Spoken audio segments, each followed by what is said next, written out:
Alors d'habitude, je vous parle du fond, je vous parle du fait que les bassines sont remplies avec de l'eau souterraine, je vous parle du maïs qui sert à nourrir des animaux pour produire de la viande et du lait désastreux, mais ça a déjà été dit.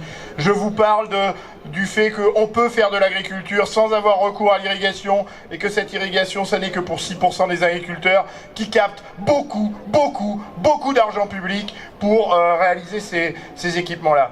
Donc j'ai l'habitude de le faire, je ne vais pas le faire aujourd'hui.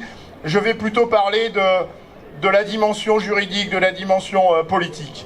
J'étais avec Jojo, qui est dans le tribunal, cet été, auditionné par le Conseil d'État. Et vous savez tous pourquoi on était là, avec Jojo, au Conseil d'État. Tous les deux, on avait cette charge mentale d'essayer de convaincre les juristes, les magistrats de ce Conseil d'État qu'il ne fallait pas dissoudre les soulèvements de la terre, pardon. Et donc, effectivement, c'était extrêmement émouvant d'être à ce moment-là, mais extrêmement puissant aussi parce qu'on n'était pas sûr de convaincre. Le résultat, vous le connaissez, les soulèvements de la terre n'ont pas été dissous, en tout cas pas pour le moment.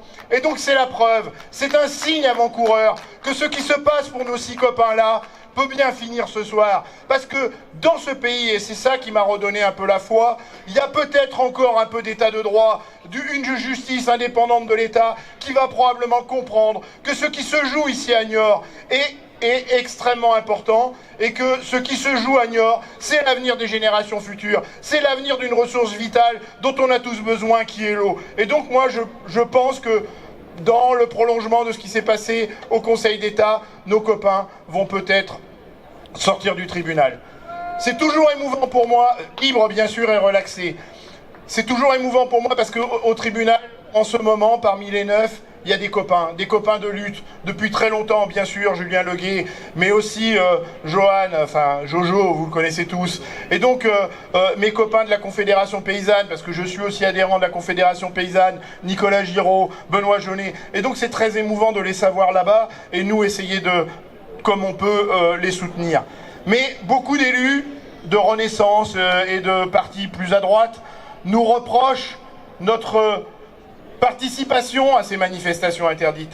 Et ce que j'ai l'habitude de leur répondre, et c'est ce que j'ai fait hier quand avec Marine Tondelier nous sommes allés à l'audition à l'Assemblée nationale, c'est que quand la justice nous donne raison dans la majorité des recours qu'on a portés, quand la communauté scientifique nous dit on peut irriguer, on peut peut-être programmer du stockage de l'eau, mais c'est pas comme ça qu'il faut le faire, parce que les projets tels que vous les concevez ne contiennent pas les ingrédients de la réussite.